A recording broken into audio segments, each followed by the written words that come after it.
enfin, j'avais pas du tout pensé créer ma boîte, parce que voilà, mes parents sont profs, j'étais plutôt partie pour faire une carrière dans la recherche à écrire. Et en tout cas, moi, chercheuse en acoustique, ça m'a permis de créer ma boîte. Alors, donc oui, tout est possible. There is no one in this world more perfect for me. No one in this world for me.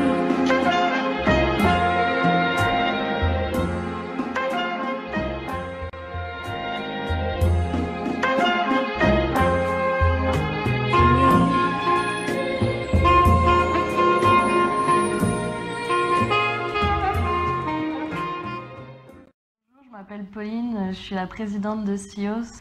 Alors SIOS, qu'est-ce que ça veut dire en fait? Ça veut dire Shape Your Own Sound. Chez SIOS, on offre aux musiciens un son sur mesure grâce à des instruments de musique personnalisés et imprimés en 3D. Donc, nos premiers produits, c'est des becs de saxophone. Donc, le bec, c'est une petite partie de l'instrument de musique, mais c'est lui qui a l'interface entre le musicien et le reste de l'instrument, donc c'est lui qui va majoritairement influer sur le son. Et donc en modifiant la géométrie de ce bec, on peut vraiment modifier toutes les caractéristiques du son. Du coup, les musiciens se connectent sur notre site, ils vont répondre à un questionnaire et on a un algorithme qui va analyser ce questionnaire, qui va générer la géométrie la plus appropriée pour lui et ensuite on va l'imprimer en 3D et lui envoyer.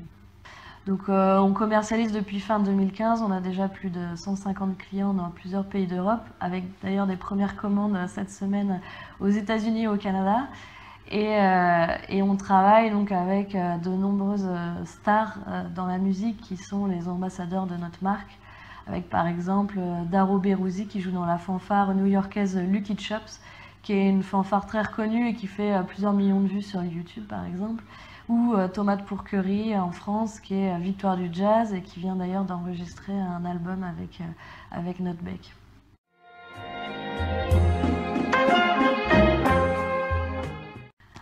Pour Beyond the Pitch, je vais commencer à te raconter mon histoire, le petit why. Alors moi, à la base, j'étais pas du tout enfin, j'avais pas du tout pensé créer ma boîte, parce que voilà, mes parents sont profs, j'étais plutôt partie pour faire une carrière dans la recherche académique.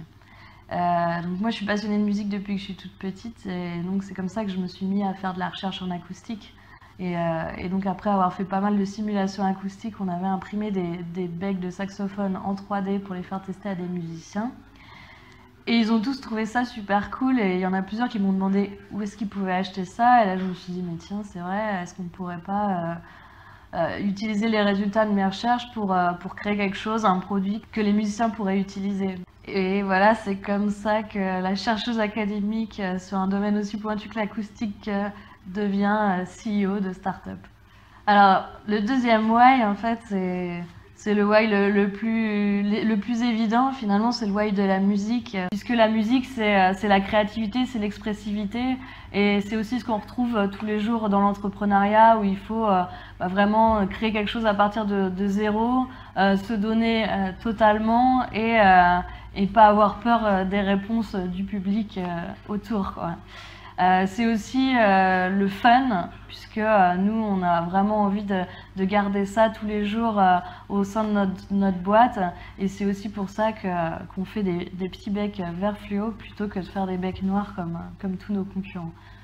Notre troisième why, c'est qu'on a vraiment envie de changer vraiment toute la fabrication des instruments de musique, en fait. La musique, c'est quelque chose d'universel, de libérateur, un moyen d'expressivité utilisé par presque tout le monde en fait.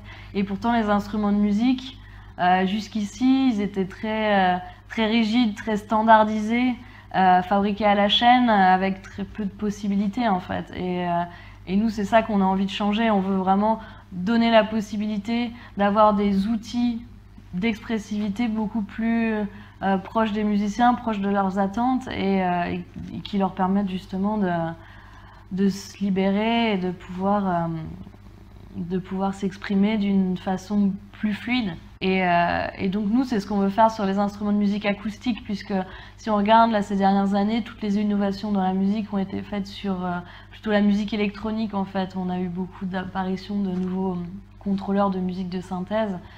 Et nous, on trouve qu'un instrument acoustique, c'est quand même quelque chose de beau, quoi. C'est quelque chose qui permet directement un partenariat entre le musicien et son instrument, quelque chose qui fonctionne tout de suite sans avoir besoin de se brancher. Et on veut un peu redonner les lettres de noblesse à ces instruments-là, en essayant vraiment de les améliorer et ouais, d'apporter quelque chose de nouveau.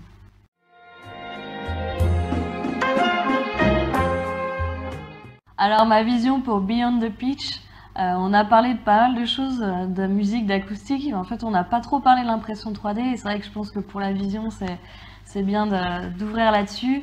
Ce qui est marrant, c'est qu'en fait on ne sait pas du tout où ça va nous emmener, et c'est ça aussi qui est intéressant, donc on ne sait pas trop, vu que ça bouge tous les jours l'impression 3D, où on en sera d'ici quelques années. En tout cas, ce qui est intéressant avec cette technologie, c'est que ça permet de remettre la personne, l'humain, au cœur de la conception de plein de choses. Donc nous, au cœur de la conception de son instrument de musique, mais le chirurgien qui peut concevoir ses propres outils, en tout cas s'entraîner sur des organes qui sont imprimés en 3D. On a aussi des propos alarmistes, souvent sur toutes les nouvelles technologies. Moi, je pense que c'est vrai que la science, c'est vraiment quelque chose de fabuleux qui nous permet d'envisager plein d'opportunités.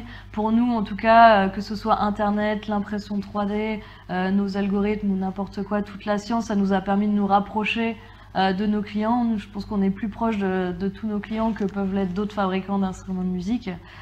C'est toute cette technologie qui permet vraiment d'ouvrir un champ des possibles qu'on n'imagine pas, une partition vierge qui a encore tout à écrire. Et en tout cas, moi, chercheuse en acoustique, ça m'a permis de créer ma boîte. Alors, donc oui, tout est possible.